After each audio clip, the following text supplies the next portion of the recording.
natural human qualities. What are they and how do we use them as an actor? Well, we're going to show a little example of that today in this exercise using Daryl and Patty and a scene that we have in the kitchen, wintertime, after dinner. Go ahead and just show them the first phase here and just read, guys. That was a bit early to send the kids to bed, don't you think? They were tired. I want to talk to you about last night. About last night? What you mean is you want to talk about your sister. My sister, yes. Look, she means well. There's a lot going on with her right now. There's a lot going on with everybody. Sorry, that was immature. You can just take it back and say I'm sorry. Why not? Because it's my sister we're talking about. Very good, great. Now, they did a great job and they read it like most people do at auditions in a cold read situation. You haven't had a lot of time with the script and you haven't a lot of effort or time to put into what you want to do with it. But there's something I want to tell you about that's going to help you with this, and it's called natural human qualities. In a script, we see the words, and a lot of us don't see anything else. And I'm here to tell you that it's okay to add a little bit of this and a little bit of that to your script. It's perfectly all right, and it makes it seem more human and more natural. And there's 5 basic ways I like to use natural human qualities. The first one is what I call the Captain Kirk. It's when you take these dramatic pauses in unusual places. Spock. And the next one is kind of a Woody Allen-ish sort of thing where he kind of stutters and he repeats his words back, and especially in his earlier movies. So there's a stuttering or repeating words once or twice back. Like, for example, that was a bit early to send the kids to bed. You can do something like that. And the third one is called what I like to call the Stone Phillips. And if you watch Stone Phillips and listen to him, he takes a breath out every time he's done talking. And so this third one is the Stone Phillips, and it's a more breathy thing. And you want to work your breath and play around with the breath in this script. So, it's when you take a breath before you speak, or and then you speak. Just using your breath as part of the natural way that people speak. And if you listen to people every day, you'll hear these things. And the fourth one is kind of the joker, I call it, is where you can just add a little bit of laughter to a line.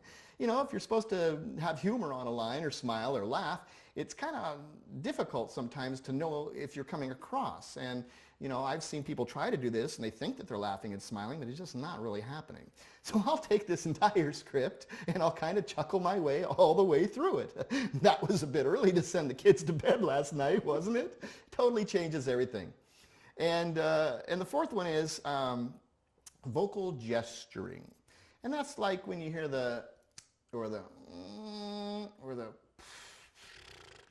just some gesturing you do with your mouth and your voice. And so let's play around with this a little bit, shall we? Let's have Patty do the Captain Kirk, and let's have Daryl do the Stone Phillips. Ready? Okay. And the way you want to do these is kind of do it over the top. I mean, you wouldn't really do it this way, but to explore it fully, do it on every line a little bit over than you normally would. Okay? Sure. Here we go. That was a bit early to send the kids to bed, don't you think? They were tired. I want to talk to you about last night. About last night? About last night. Yeah. Sorry, go ahead. What do you mean you wanted to talk about? You mean you want to talk about your sister? Do more breath on that line for me, will you? Just breathe it, in and out. You mean you want to talk about your sister? Sister. Yes, Okay, great. my sister. Let's play around a little bit more. Keep going from where you are, and let's have Patty, let's have you take the Woody Allen, and let's have Daryl take the Joker. Continue from the same spot. Same spot where you were. Okay. My sister, yes. Look, she means well. There's a lot going on in her life. There's a lot going on with everybody. Sorry, that was immature. You can just say, just take it back and say you're sorry. Why not? Okay, we're going to cut it there. That was a really good display of how to work the natural human qualities into the script. And if you want to add more life and seem more real and more natural when you take a cold script like this, start thinking about practicing those natural human qualities. Now we're going to move on to the interruption exercise. This is a great exercise, and what you want to do is we're going to start with, who has the first line? Daryl? Daryl's going to say his first line. In the middle of his line, Patty's going to start interrupting him with her line.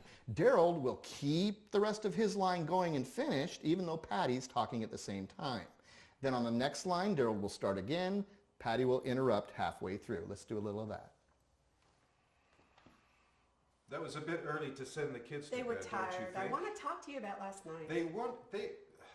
About last night?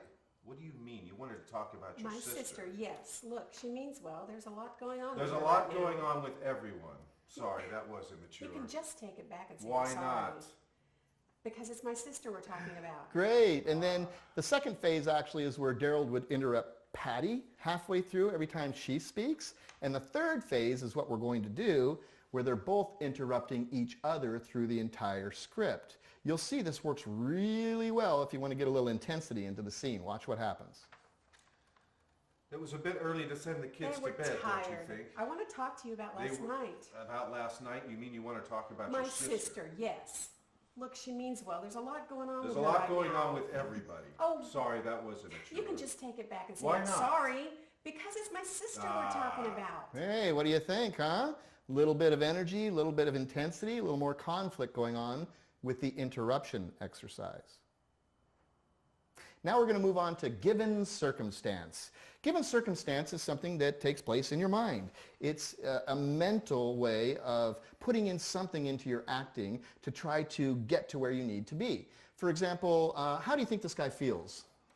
He's probably a little frustrated right now. A little frustrated, okay? And how do you think she feels? She's weary. Okay. They've done this over and over. Okay, then let's take this as an example. In your given circumstance, in your mind, you are late for a very important meeting. It could mean your job, in your house, in your family, and everything, and you are extremely late. You just got to get out of there, okay? That's your given circumstance. And I'm sorry, what was your... She's just weary. Talking Weary? about this over and over again. Okay, your given circumstance is that you overheard him and his friend talking, and it sounded like they were going to murder you. That's not really what was going on, was it? No.